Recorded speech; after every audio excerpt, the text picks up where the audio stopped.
A paz do Senhor, queridas e queridos. Estou aqui mais uma vez, gente, para falar mais uma vez sobre vestes, porque algumas pessoas pediram para eu contar o que Deus me ensinou sobre a maneira que eu deveria me portar. Após eu me converter ao Evangelho, Jesus me separou para o ministério da pregação da sua palavra. Ele me fortaleceu e me fez ler a Bíblia toda várias vezes. E me revelou como eu deveria me apresentar no púlpito de uma forma que o agradasse, que honrasse sua palavra.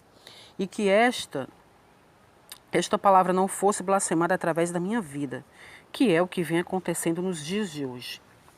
Meus amados, as pessoas querem servir a Deus da sua maneira, ou da maneira que os homens ensinam, a maneira que elas acham correta, até mesmo a maneira que vier do inferno, mas não querem mais saber da opinião de Deus. Não querem aprender com Deus. Se você perguntar a Ele, Ele vai te levar a sua santa palavra e vai te responder. Vai satisfazer todas as suas dúvidas e o seu coração vai descansar na paz da certeza de estar andando na vontade de Deus. Alguns, eu sei, vão dizer, isso é loucura. Porém, queridos, tem que ter o Espírito Santo de Deus. Só o Espírito convence do pecado, da justiça e do juízo. Você precisa ter o Espírito Santo de Deus na sua vida, morando em você, para você compreender as coisas do céu.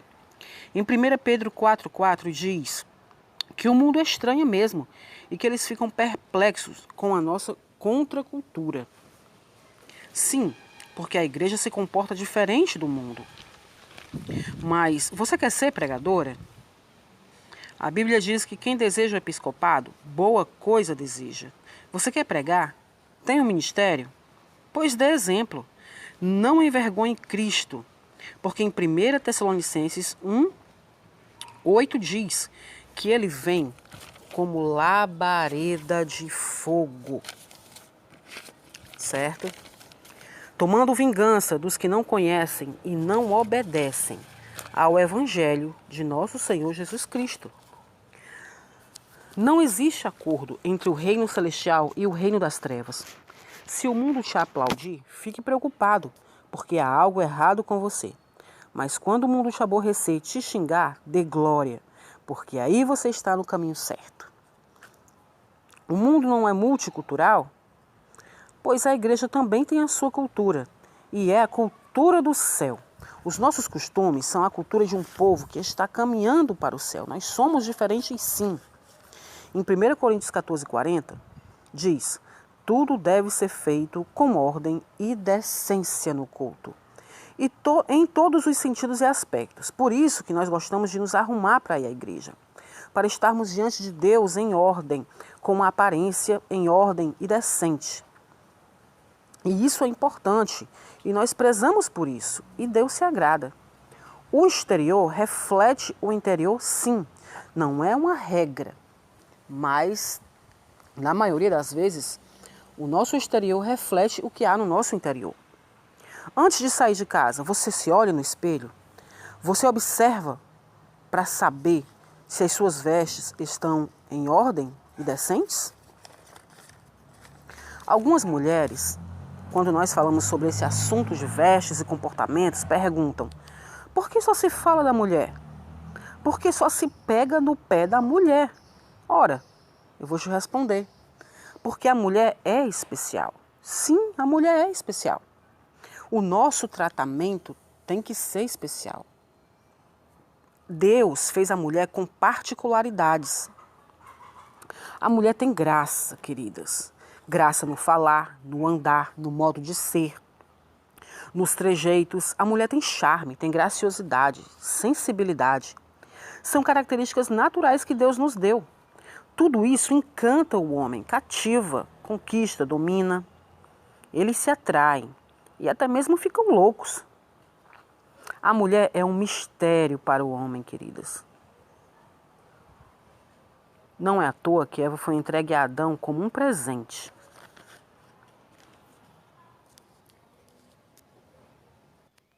Sim, a mulher é um presente de Deus para o homem. Foi dada para ser auxiliadora, adjuntora. Porém, todas essas qualidades e poderes da mulher são para que ela use com o seu marido somente ele, não para estranhos. Nós devemos usar a nossa graça, o nosso charme, os nossos encantos somente para os nossos maridos, não para perturbar a imaginação do marido das outras. A essa altura você deve estar pensando, mas que mulher machista, só defende os homens. Não, não é esse o caso. Eu estou falando em você fazer a sua parte, em se dar o respeito. Fazer aquilo que você pode fazer. Na parte que te cabe. Eu sou da opinião que qualquer violência contra a mulher deve ser severamente punida, porque nós somos também mais frágeis. Nos superamos sim, em muitas áreas, mas continuamos frágeis. Bem, vamos observar o seguinte. A mulher já tem os seus atrativos naturais. E há mulheres que se vestem de uma maneira que só se o homem passar no culto de olhos fechados, em espírito pedindo misericórdia, para ele conseguir assistir o culto. Mas imagine a seguinte situação. Uma irmã que vai pregar, veste uma roupa curta, coladinha, cabelos esvoaçantes, esbanjando charme e sensualidade. Pelo amor de Deus, quem vai prestar atenção na palavra? Ela só vai despertar o desejo da carne dos homens e o ciúme das esposas. E as esposas que têm marido ímpio, já pensou? A irmã luta para convencer o marido a assistir um culto, crendo com todo o coração que Deus vai convertê-lo naquela noite. E o que acontece? O marido ímpio, cheio de demônio, carne pura, passa o culto todo babando pela pregadora charmosa. E se a esposa reclamar, ele ainda culpa a esposa. Ainda pode dizer, ora, foi você quem quis que eu viesse. Imagina, meu Deus, que tribulação. Você quer causar isso na vida dos outros? Ser uma maldição na vida dos outros? Queridas, Deus não nos chamou para isso. Por isso que as palavras de advertência para a mulher são especiais também, são importantes também. E não, nós não podemos evitar que certos homens pensem bobagens, mas nós podemos fazer a nossa parte, principalmente não deixando a pombagira nos usar. Usar os atributos que Deus nos deu para fazer o mal. Sim, porque o meio gospel está cheio de irmãs cobiçando os maridos das outras e até tomando. E isso tem sido escândalo no evangelho. Eu me lembro de ter ido a um culto onde, na hora do louvor, um culto de senhoras, chamaram a irmã para pregar. Quer dizer, para louvar. E quando a irmã veio louvar, que ela se levantou e foi até o altar para receber o microfone, foi um rebuliço só. Todos os irmãos se entreolhando e, ao mesmo tempo, todos olhando para ela somente. E por quê? Porque era linda. A irmã era linda, só a beleza dela já atraía todos os olhares. Só que ela havia potencializado a sua beleza. Ela tinha colocado uma roupa bem colada, uma blusa colada, uma saia bem longa, mas colada também, os cabelos bem compridos, muito feminina, muito linda. Glória a Deus pela beleza da irmã. Só que a irmã havia vestido uma roupa que não era muito adequada, que chamou a atenção de todos, de forma que ninguém nem prestou atenção no louvor. A igreja toda, em vez de glorificar, ficou em silêncio observando a beleza da irmã. Os ombros à mostra, cabelos esvoaçantes, bonitos, compridos, e ela com muito charme, toda vaidosa, sorrindo, sabendo que estava sendo a sensação daquele culto. E realmente foi, porque nenhum homem ali deu glória a Deus. E as mulheres todas estremecidas olhando para a irmã e olhando para os maridos do lado delas. E o que aconteceu é o seguinte, não houve um glória a Deus no louvor da irmã. Foi ela quem brilhou, foi ela quem chamou a atenção. Ela foi a sensação daquele momento. E isto dentro da igreja. E está errado. Eu sei que você pode me perguntar assim, irmã, você queria o quê? Que a irmã guardasse a beleza dela no bolso? Ah, minhas queridas, vocês sabem muito bem, como mulheres que são, como eu também, que há como a gente disfarçar um pouco, que há como a gente ser um pouco mais discreta quando vamos à casa de Deus. Porque na casa de Deus quem tem que brilhar é o Espírito Santo. Nós temos que estar voltados para o Senhor. na hora da adoração. Quem tem que receber toda a honra, toda a glória e todo o louvor é o nosso Deus. E pensem, nós vivemos num mundo que jaz no maligno, onde as pessoas que fazem o que é certo e que são perseguidas e humilhadas é elas. Sim, se você procura fazer o que é certo nesse mundo, é você quem vai ser perseguido e humilhado.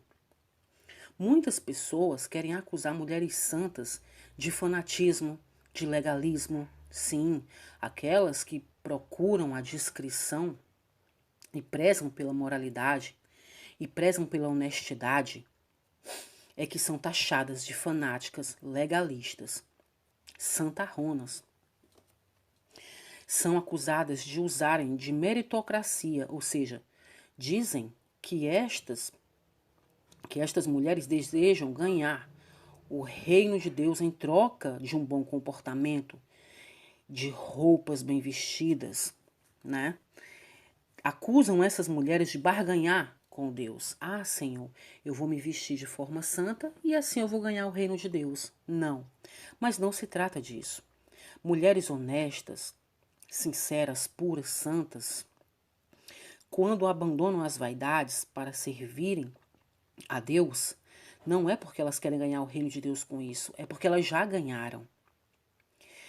Elas já ganharam do Senhor Jesus Cristo. E elas querem ser santas porque já são salvas. Já foram salvos pelo sacrifício de Cristo na cruz. Sim, nós temos consciência de que o que salva é o sacrifício de Cristo na cruz por nós. É o amor de Jesus. Só Jesus Cristo salva. Então, observe o seguinte. Nós abandonamos as vaidades primeiro porque passamos pelo novo nascimento. Somos novas criaturas. As coisas velhas passaram e Jesus já fez tudo novo para nós. Uma nova vida no Espírito e em santidade. Abandonamos as vaidades por gratidão ao que Jesus fez por nós e como adoração a Ele. Se somos templo e morada do Espírito Santo, queremos que este templo seja sempre limpo, por dentro e por fora. Observe também que para quem é nascido da água e do Espírito Santo, abandonar as vaidades não é imposição, não. É algo natural. Ninguém manda, ninguém nos impõe, não fazemos como sacrifício. É algo natural, feito com prazer e amor. Não é doutrina de homem nem de igreja. É mandamento santo dado diretamente de Deus ao nosso coração, que nós aceitamos por fé e obedecemos com prazer. Fazemos com amor e sofremos o preconceito de quem não compreende o estado espiritual de alguém nascido de novo. Nós só almejamos os céus. O mundo acusa os cristãos, dizendo que eles se vestem diferente com modéstia e recato. Com certeza o nosso coração é contaminado. Vocês entendem? Se você se veste bem e recatada, as pessoas logo chegam para dizer que o teu coração é contaminado, que a tua língua é ferina e os seus pensamentos são podres. Por isso que você está usando vestes para esconder o seu interior podre e que você é fofoqueira, é sepulcro caiado, é fariseu, é hipócrita, é falso profeta. É disso que nos chamam. Sim, sim. As mulheres do mundo têm direito de andar nuas, pintadas, cheias de vaidade, ter o comportamento debochado, relaxado diante dos homens para ganhá-los, né? São imorais. E todo mundo acha normal, todo mundo aplaude.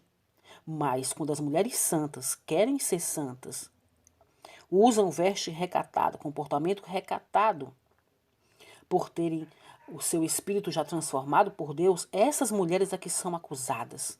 Elas são acusadas. Infelizmente, o mundo é assim. Porém, eu afirmo que o novo nascimento opera de dentro para fora. Não, minhas queridas, nem sempre uma mulher que está muito bem vestida é podre por dentro, não. Muitas vezes ela está bem vestida porque ela é santa por dentro, sim. A santidade exterior ainda reflete o que há dentro de nós. Por isso, cuidado.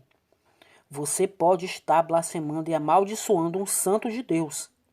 Não somos perfeitos, mas estamos nessa peleja, lutando por santidade, pois a Bíblia diz: quem é santo se santifique mais, e quem é imundo se imundice mais. Portanto, existem sim os santos. E mesmo se o cristão ainda é só um religioso e ainda não nasceu de novo, se ainda é uma pessoa que precisa ser transformada e anda como um santo, não tem problema. Jesus não condenou a religião, condenou a hipocrisia. Veja o caso de Natanael, em João 1:47. Natanael era um religioso judeu, e Jesus olhou para ele e disse: aqui está um judeu, alguém em quem não há nenhum dolo, ou seja, ele buscava dentro da sua religião agradar a Deus, servir a Deus. Ele obedecia todos os preceitos da sua religião, todos os preceitos e mandamentos para agradar a Deus. Jesus estava dizendo: este aqui não é hipócrita, não, ele não é sepulcro caiado, ele se veste como um judeu e se comporta como um judeu, porque de todo o coração foi assim que ensinaram a ele a alcançar a Deus, e ele está fazendo com sinceridade. Então Jesus não condena a religião, ele condena a hipocrisia. E nem todo religioso é hipócrita. Muitos estão querendo sim agradar e alcançar a Deus. Por isso e outras coisas, eu acredito que nós devemos ter vigilância. E acredito em tudo que Deus me orientou. Em 1 Pedro 1,17 diz: andai em temor durante o tempo da vossa peregrinação. Temor, cuidado. E o tempo da nossa peregrinação é aqui, irmãos, nessa terra, porque um dia nós vamos partir. Então ande em temor durante o tempo em que você está aqui nessa terra, porque é um tempo curto e vai passar. Então preste atenção, porque agora eu vou contar o que Deus me falou sobre vestes, a mim, que Ele separou para o ministério e me deu orientações. E então, Deus me falou sobre roupas, que elas devem ser discretas e simples, nunca coladas nem curtas. Cuidado, mulheres, com as blusas de tecido fino. Se estiverem revelando o bico dos seus seios, vista um sutiã mais grosso, de bojo, ou uma camiseta por baixo. Prefira blusas que cubram todo o seu colo. Parte dos seios para fora, nunca. Se já usou roupas assim, não use mais. Deus também me falou que não se agrada de que nós mostremos nossas axilas em público, que nossas blusas devem ter sim mangas, e mangas de preferência que cheguem até os nossos cotovelos, se você puder. E eu digo assim porque eu sei que muitas irmãs não têm condições de comprar roupas que sejam muito vestidas, de tecido bom. Mas se você estiver no seu coração de se vestir adequadamente como a vontade de Deus, Ele vai providenciar para você o guarda-roupa que você deseja, para você andar em santidade. O que Deus me falou sobre saias. As saias devem ser sempre compridas abaixo do joelho. Se você prega, sempre há a possibilidade de alguém lhe chamar de surpresa. Esteja pronto para subir ao púlpito sem que ninguém veja suas coxas. Prefira saias de tecido grosso, que não revelam a marca da sua peça íntima. E por que a saia tem que ser abaixo do joelho? Porque quando você sentar, ela vai subir. Se você resolver usar uma saia de tecido fino, use uma sainha fina por baixo, que as irmãs chamam de combinação, para que ninguém veja a marca da sua peça íntima. Isso você pode achar que não é nada demais, mas muitos homens já se excitam quando veem a marca da calcinha de uma mulher. Irmãs, eu sei que parece um pouco injusto nós termos que nos preocupar com a consciência do outro, mas foi justamente isso que Paulo nos ensinou. Ele disse que nós temos que ter cuidado com a consciência do nosso irmão. Somos responsáveis por isso também. Então tome cuidado. Se você tiver o Espírito Santo de Deus, se olhe na frente do espelho antes de sair de casa. Outra dica muito boa, se você for alguém que está acima do peso, é usar roupas de cor escura. Elas escondem as marcas da sua peça íntima, como também escondem alguma coisa a mais. Amém? Vestidos. O que Deus me falou sobre vestidos. Cuidado com eles. Se você for pregar, não vá com um vestido que desenhe todo o seu corpo, como cintura, quadris, etc. E falo de vestidos que são muito colados. Lembre que nada pode chamar mais a atenção do que a palavra que você vai pregar. As pessoas que foram ali foram para ouvir a palavra de Deus e não para ver o quanto você está em forma. Você tem que sumir para que Deus possa aparecer. Vestido muito colado não é vestido. Ele funciona como uma segunda pele. É como se você estivesse nua. É assim que te enxergam de longe. Então, cuidado. Maquiagem e adornos? Nunca. Eles realçam a sua beleza e feminilidade. E igreja não é ocasião para isso. Para que você prove como você é bonita. Não. Salto alto. Uma vez eu estava na igreja com uma sandália de salto. E em certo momento eu olhei para ela nos meus pés e Deus falou ao meu coração, dizendo: se fosse para você ter salto nos seus pés, eu teria lhe dado uma plataforma natural, grudada nos seus pés. Porém, eu não lhe fiz assim. Você não precisa deles. E ali eu me arrependi. Irmãs, nada pode chamar mais a atenção do que a palavra que você está pregando. Além disso, seriedade no falar. Deus também me chamou a atenção sobre o meu modo de falar, o meu modo de me expressar. Nada de piadinhas, trocadilhos, histórias infundadas, ou aquela voz dengosa que nós mulheres fazemos.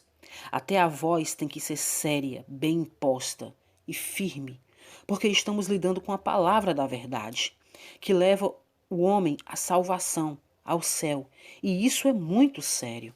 Desde que as pessoas percebam como a sua mensagem é séria e que você é uma mulher séria. Quero chamar a atenção de vocês. Em Êxodo, no capítulo 39, versículo 28, e no capítulo 28, versículo 42, conta que Deus mandou fazer calções de linho para cobrir a nudez dos sacerdotes.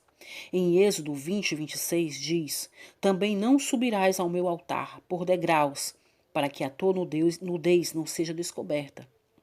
Deus já se preocupava com isso naquele tempo, meus queridos.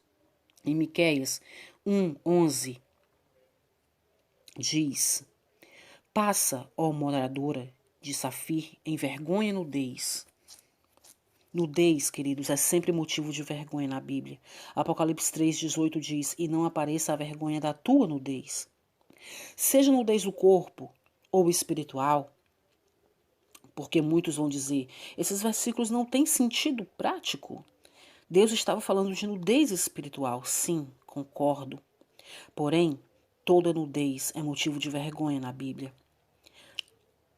E um crente, verdadeiramente crente, não concorda com nudez ou sensualidade. Em Romanos 8,35, Paulo cita a nudez como uma prova, uma aflição, assim como a fome, o frio, a espada, a perseguição, a angústia, etc. Apocalipse 16,15 diz: bem-aventurado aquele que guarda suas vestes, para que não ande nu e não se vejam as suas vergonhas. Desde que Deus vestiu Adão e Eva, nudez sempre é motivo de vergonha. Jesus Cristo foi crucificado nu para aumentar a sua vergonha e vilipêndio. Então, quanto maior a nudez, maior a vergonha. Queridos, as pessoas estão cansadas de ouvir palavras. Elas querem ver a palavra de Deus sendo vivida em nossas vidas, nossas palavras, nossas atitudes, nossa maneira de andar, falar, agir e vestir. A vestimenta é só uma das características que mostram ao mundo que uma pessoa é cristã, porque ela preza pela moral, pela honestidade, pelo pudor. Os cristãos são os primeiros guardiões das boas coisas e todo o mundo reconhece quando vê. Não importa se vão te reconhecer pela veste, depois que se aproximarem de você, vão reconhecer pelas suas atitudes que você é um cidadão dos céus. E isso é importante porque o nome do Senhor é glorificado. Louvado e engrandecido seja o nome do Senhor. Esses são apenas alguns mandamentos que Deus me deu para a minha vida prática. Muitos dizem, a Bíblia não ensina nada disso, mas a Bíblia te ensina a se separar do mundo. Nunca uma mulher de Deus pode andar semelhante a uma mulher do mundo. Vigie, minha irmã, Deus está olhando para você e tudo que você faz e diz será cobrado. Pense que a sua vida seja uma vida de louvor a Deus. Aleluia. Louvado e agradecido seja o nome do Senhor.